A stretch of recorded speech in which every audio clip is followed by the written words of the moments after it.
today.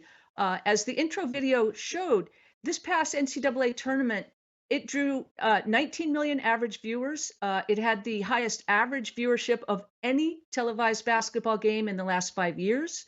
And on top of that, the recent WNBA draft averaged an unbelievable 2.4 million viewers. That's a 307% increase in viewership over the last year. I want to talk to you a little bit about what are the key drivers behind this growth, particularly this increase, this explosion in viewership. What are the factors in your mind that has really brought this about? First of all, it's always great to talk to one of my friends, a fellow Stanford alum, and also just one of the goats in the game. So I'm glad to be here and also be here on Washington Post Live. The It's women's game has mutual. truly exploded, has truly exploded. And I think the big reasons why are that one, athletes are being themselves unapologetically and also have the platforms to do that without having to fall into systems of hopefully they broadcast my games or hopefully people can follow what I do or what I care about. The game is more so than ever before in the players' hands.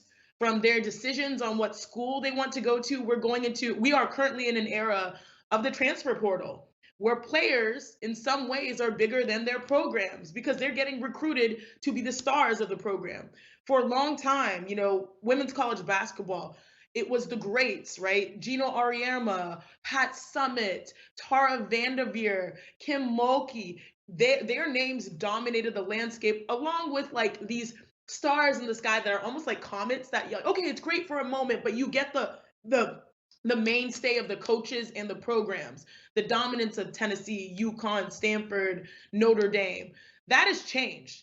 Now the power goes to the player in their decisions, and also that power is, I guess, the second aspect is enhanced through social media. It's enhanced through now this era of NIL that allows brands to also invest in the storytelling of the players.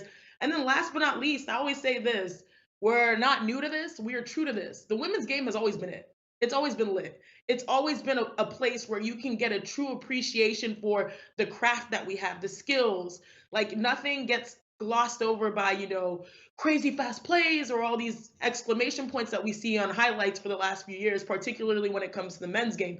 Instead, there's just this, you watch the highest level of scouting reports, you watch the highest level of just learned skill and an adaptation, and now you're seeing it all come to fruition where people get the storylines because as women, we go pro after you're 3 years removed from high school. So you have the ability to follow a player over the course of their young adulthood, and then they go to the pros, and now we're seeing the crossover of attention and demand and engagement. And so I think there's a confluence of things that have really built to this moment. It is literally a perfect storm, from the players being themselves unapologetically to the brands, NIL, investment, the transfer portal, just shifting the paradigm of power to the player.